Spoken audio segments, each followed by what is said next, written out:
Hello everyone, my name is Aurannisa Amelia from High School State 2 Surabaya. I'm from class 10-6, absent number 4. Today, I am going to talk about shoes.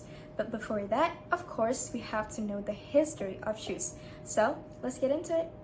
Records show that between the 14th century in Egypt until the mid-1800s, shoes were essentially produced the same way by the trade by lapstone and hammer. By 1860, many effective machines were developed for shoemaking. The next manufacturing breakthrough came in 1875 when Charles Goodyear Jr. developed a new machine that made shoes using a new material called vulcanized rubber, previously invented by his father. In 1883, John Ernst Metzelliger invented the lasting machine in Massachusetts. He created a machine that could produce between 150 to 700 pairs of shoes daily, where hand craftsmen could only produce 50 pairs within 10 hours. John Ernst Metzelliger invention is said to be one of the most important inventions within the shoe industry. Today, most shoes are made by machine, but they also require manual assembly. After we know the brief history of shoes, you guys are probably wondering, what is the definition of shoes? So, I'm going to tell you about the definition of shoes. Shoes is an external covering for the human foot, usually made out of leather and consisting of more or less stiff or heavy sole and a lighter upper parts ending a short distance above, at, or below the ankle. So, after we already know about the definition of shoes, I'm going to explain to you about parts of the shoes.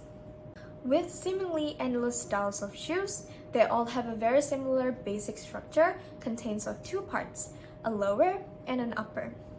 The lower parts consist of the sole. The sole is our contact with the ground. The outer sole is the material that is in direct contact with the ground. This material can be rubber, leather, or synthetic materials, and sometimes a combination of materials is used. The inner sole. The inner sole or midsole is attached to the top parts of the outer sole. It helps in the attachment of the upper to lower and provides additional cushioning. Many shoes have insoles that are treated with chemicals to prevent bacterial growth. Some shoes contains another layer on top of the sole called an insert that is said to provide more support by attempting to hold up parts of the foot. Next, the upper parts contains of the upper. The remainder of the shoe above the inner sole and insert is the upper.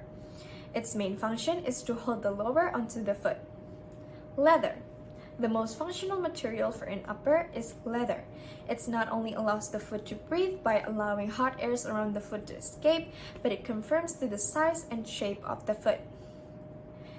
Others. The upper can include many other parts, depending on the shoe style, including laces and a tongue which protects the top of the foot. Now, this is the example diagram of shoes. After we know about the parts of the shoes, what are the kinds of shoes? So I'm going to explain to you about the kinds of shoes. There are so many kinds of shoes in the world, so I'm going to tell you the kinds of shoes that is commonly used by people. First, athletic shoes. Athletic shoes, also known as sneaker, have a rubber sole and canvas upper and are designed to be worn while doing physical activity. High heels. Any shoe with a heel that's more than 1 inch is called high heel shoe. High heels come in many styles, such as high heel sandals or stiletto with long and thin heels. Third, Oxford shoes. These classic dress shoes lace up and have a low heel with a slightly pointed toe. Oxford shoes are typically polished brown or black leather, and there are so many different variations. Lastly, I'm going to tell you the use of shoes.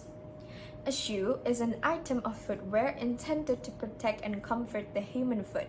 Shoes are also used as an item of decoration and fashion.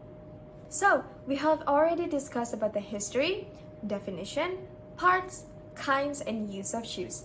I hope this can increase our knowledge about shoe that we wear almost every day. Thank you so much, everyone!